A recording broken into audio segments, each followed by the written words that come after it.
buongiorno Aureli, Buongiorno. siamo qui a Barcellona per presentare la tua autobiografia, La Llavor Sembrada.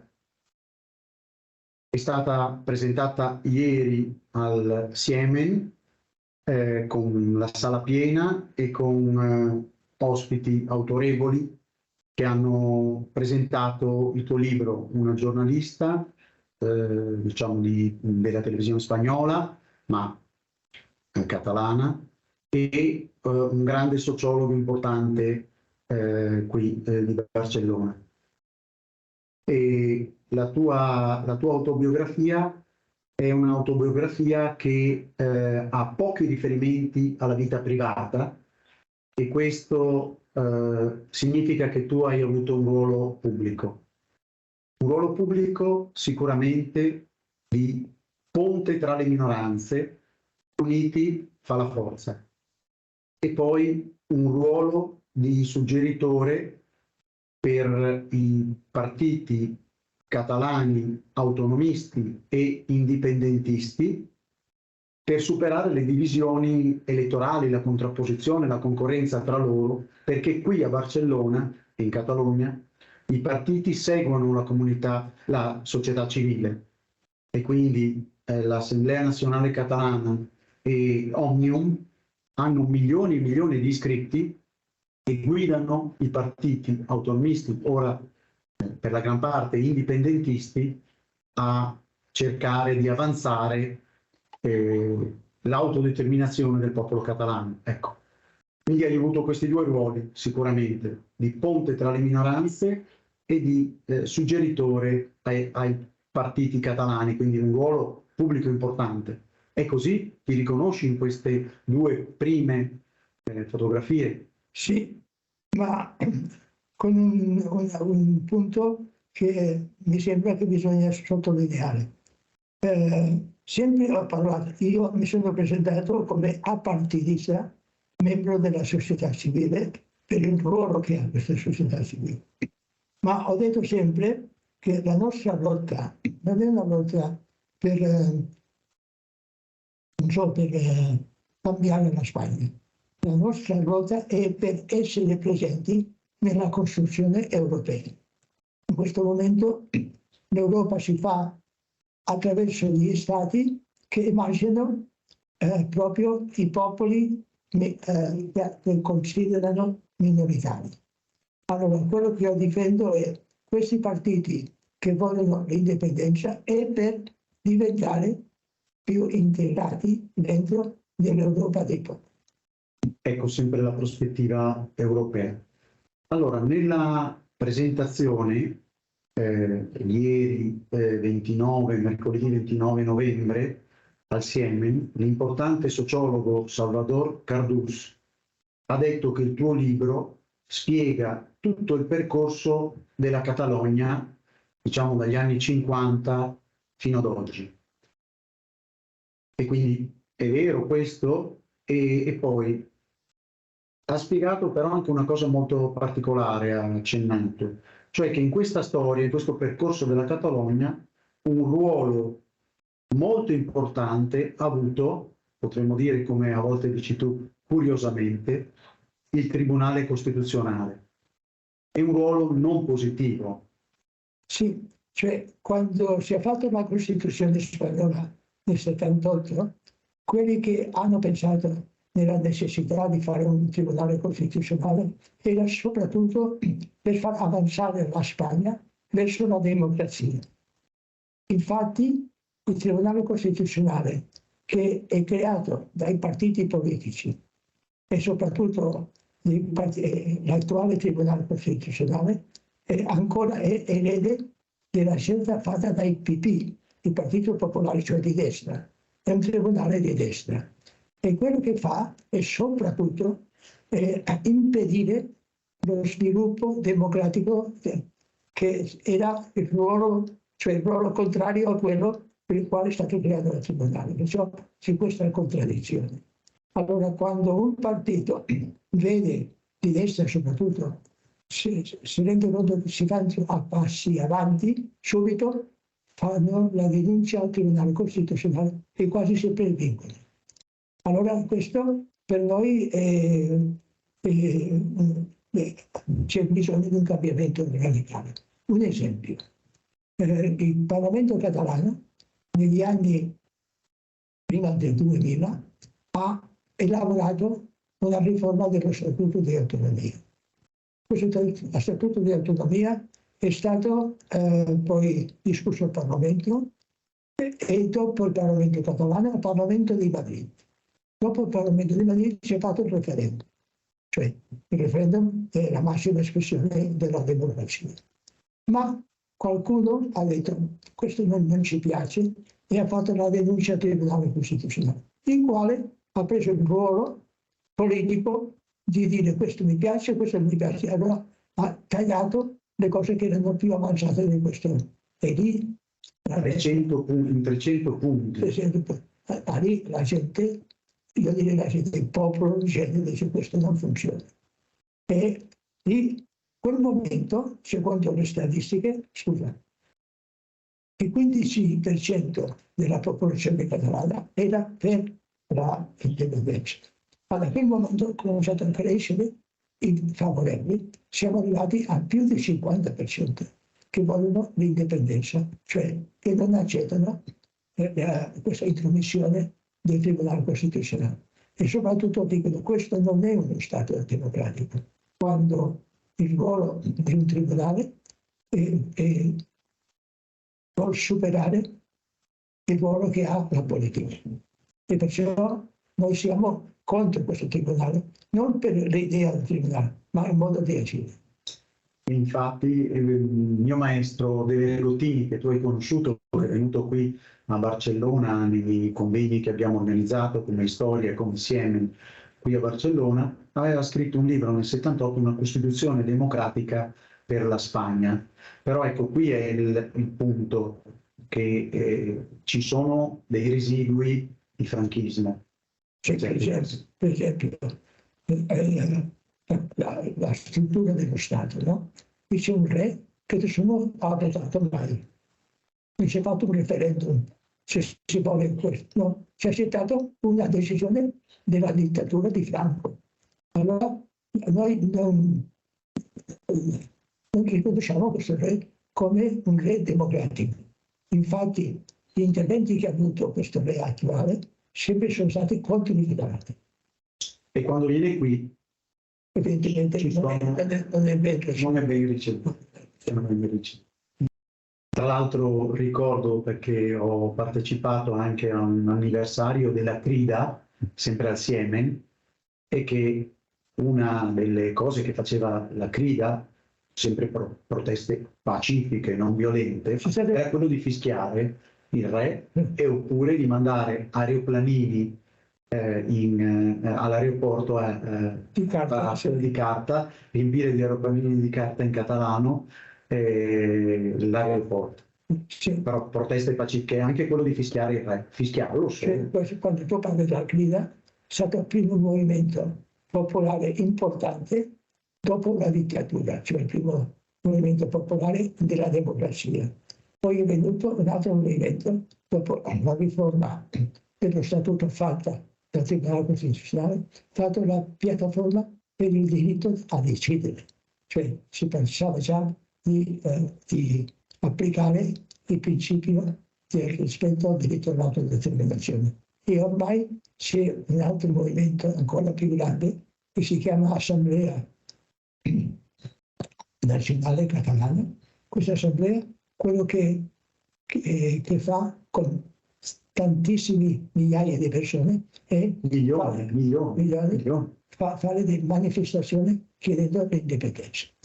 E io ho avuto l'onore di sedermi l'8-9 settembre di quest'anno, quando c'è stata la celebrazione dei 25 anni della richiesta dei diritti collettivi dei popoli, che ha avuto la partecipazione del presidente Aragonés e con te come relatore, come riconosciuto estensore di questo elenco dei diritti.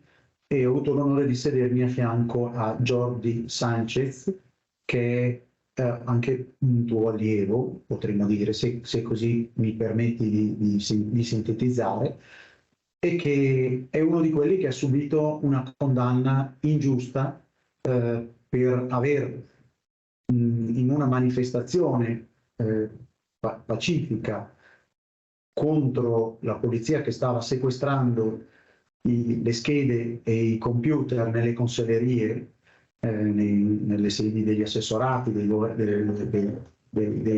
ministri catalani. E che cosa è successo? È successo che lui ha chiesto alle persone che erano presenti di stare ancora più tranquille. È salito come su uno scalino di un'automobile e ha detto di stare più tranquilli.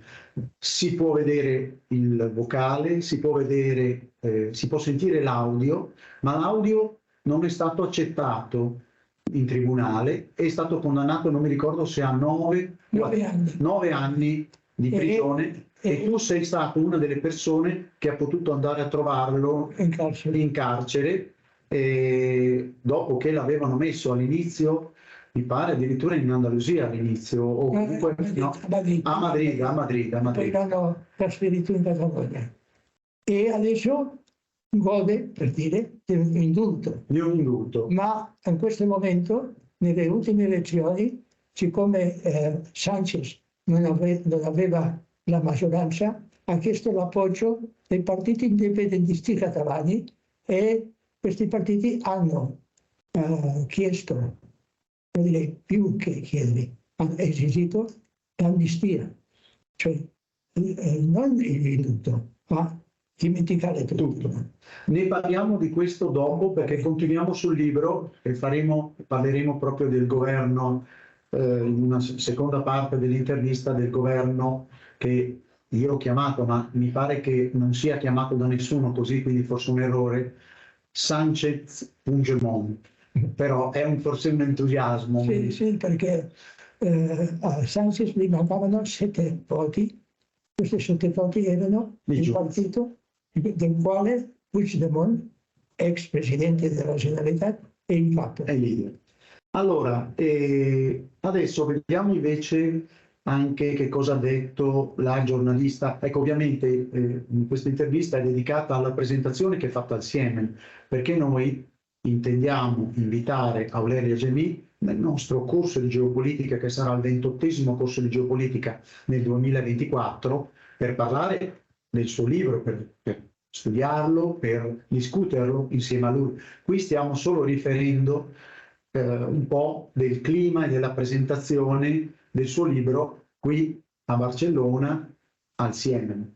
Allora, la giornalista Teresa Carreras, che mi ha fatto l'onore, insieme a Marco Bozzer, di essere citati come friulani che le hanno dato una mano per prepararsi a questo intervento che doveva fare per presentare il tuo libro. È una giornalista della televisione spagnola, mi ha fatto questo onore e ha sottolineato però nel suo breve intervento il tuo legame con l'abate Iscarré, il tuo dare voce. Io ovviamente sintetizzo e anche forse accentuo qualche elemento, il tuo dare voce strutturata in forma di pensiero perfetto e composito come tu sai fare da grande intellettuale quale sei. Mi dispiace che ti faccio un po' arrossire, ma è la verità.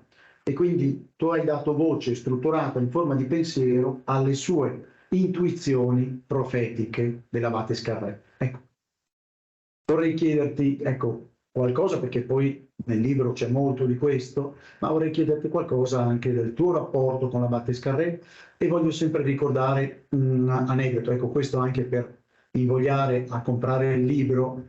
Ci sono, oltre che degli aspetti bellissimi e scientifici e importantissimi che fanno comprendere la Catalogna e il rapporto con la Spagna e tutta la sua evoluzione, ma ci sono anche degli episodi molto belli e quindi gli episodi l'episodio che io ricordo, perché me l'hai riferito tu personalmente, è quello dell'amore che aveva l'abate Escarré per la Catalogna, al punto di quando stava in esilio con te a Milano, ti chiedeva di portarlo all'aeroporto perché lì stava più vicino alla Catalogna, in 2 ore si arrivava a Barcellona e quindi stava più vicino alla Catalogna. Questa cosa l'hai detta anche a dei giovani che hanno fatto un film sull'abate Escarré ed è ripresa nel film. Ecco, il tuo rapporto con l'abate Escarré.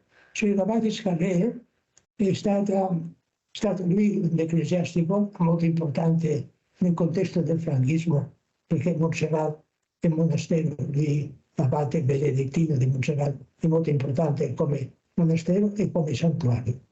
Allora lui ha fatto dichiarazioni contro il governo di Franco. Il governo di Franco si presentava come il grande governo cristiano cattolico del mondo. Allora l'abate Escarré ha detto: non c'è libertà di espressione, non c'è democrazia, c'è la dittatura, questo non è cristiano. Allora bisogna denunciarlo, cioè prendono il nome di Dio un vanno, no? E questo evidentemente ha creato non una comprensione, ma una vendetta, fino che è stato obbligato a vivere in esilio. In quel momento io ero suo segretario e ho fatto tutto per mettere in rilievo l'importanza che aveva l'abate Escarré, non soltanto personalmente, ma come dimensione collettiva. Lui rappresentava un movimento in profondità di molti catalani che volevano un cambiamento in tutti i sensi, ma anche la riforma della Chiesa. E allora io posso dire che l'ho aiutato a dare voce a tutto questo modo di vedere l'abate. L'abate era una persona piuttosto discreta, ma io ho tentato di prendere la discussione come un modo anche di denuncia. Questo io l'ho visto sui quotidiani, diciamo, di Barcellona. In particolare mi ricordo un intervento sull'Avanguardia, non so se addirittura del tuo amico segretario del seminario che c'è a Monserrato, segretario